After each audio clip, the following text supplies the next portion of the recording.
नमस्कार मंडळी, आज आपण जतच्या बाजारामध्ये आहोत. जतच्या बाजारामध्ये आपण बऱ्याच मुलाखत म्हणा किंवा गायी असतील किंवा बैल असतील आणि प्रदर्शनाचे व्हिडिओ आपण जत बाजारामध्ये पाहत आहोत.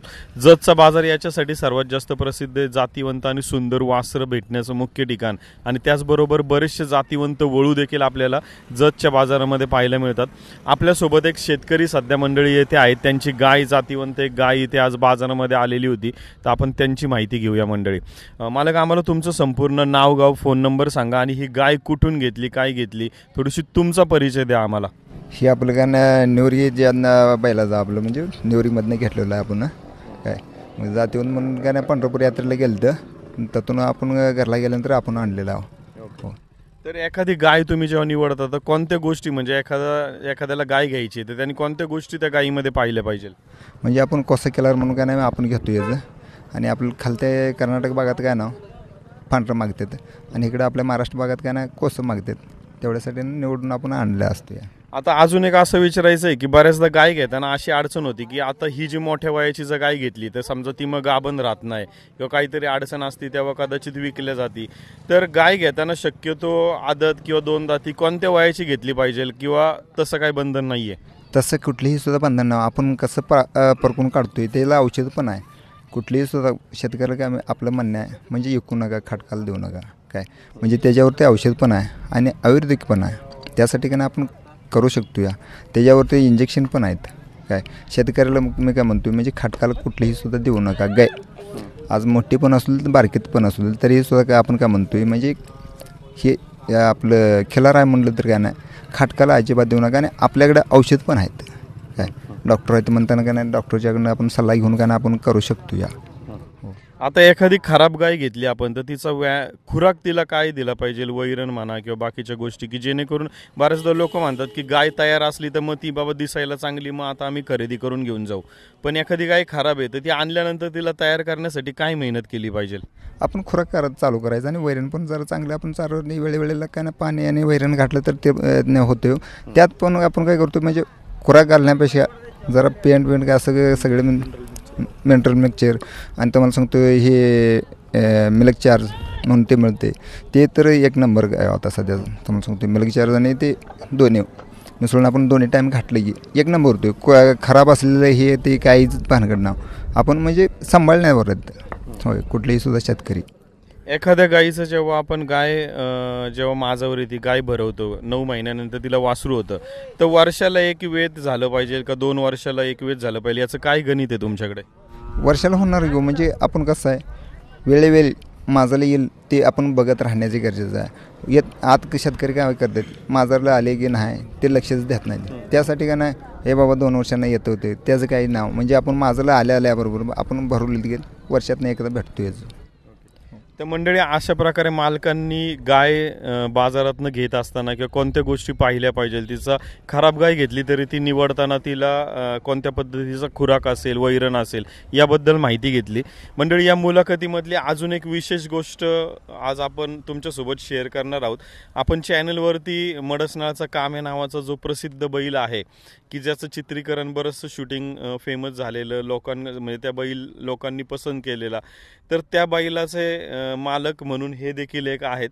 तर ह्यांच्याकडे त्या बैलाचा काय अनुभव आहे थोडक्यात तो आपण घेऊया. मालक, आम्हाला मडसनाळचा काम्या जो बैल आहे की जो तुमच्या दावणीला पण काही दिवस होता, काही महिने होता, तर तो कुठून घेतला होता आणि तुमच्या दावणीला आणल्यानंतर त्याचा काय, आम्ही तो बैलाचं असं रागीट रूप लई पाहिलेलं आहे, तर त्या बैलाबद्दल आम्हाला थोडी माहिती द्या. रागीट म्हणजे काय तुम्हाला सांगतो माणसाला ते अजिबात अंगाला हातच लावू देत ना काय. आणि त्यासाठी आपल्या घरात जरा हे झाल्यानंतर आपण आणि परत म्हणजे तत मडसनाळचं आणलेलं आहे ते मालकापासून आणून आपण सांभाळलं तरी पण काय नाही जवळच येऊ दिलं नाही. कर काय बैल एक नंबर होता. हो, बैल एक नंबर होता. आणि तुम्हाला सांगतो ते काय मारते म्हणलं तर काय लयच वाईट करत होतं. त्यासाठी आपण काय केलं माघारी दिले. एखादा मग वळू बैल समजा, आता एखादा नवीन पालक समजा वळू बैल घेतोय तर मग त्याच्याकडे मनुष्यबळ समजा कमी असेल तर त्यांनी कदाचित वळू बैल घेणं थांबवलं पाहिजे का? नाही थांबवायचं ते आपण सांभाळण्यावर आहे. आता किती सुद्धा रागेश किती बैल आहेत आपण सांभाळून काय नाही त्यात फरक आहे ना. आता सध्या ही आता सोन्या बैल भरपूर मारत होतं. भरपूर मारायचं म्हणजे काय इतकं मारत होतं काय जवळसुद्धा अंगाला हात लावू देत नव्हतं. आता सोन्या तुम्हाला सांगतोय अंगाला काय ना खाली त्याच्या जवळ कुठेही सुद्धा बसा करतेत उडतेत काय काही सुद्धा व्यवस्था करते, काय मारायचं काहीच नाही. आपण कसं सांभाळेल तसं ते पण जनावर आपण माणसासारखंच असतो.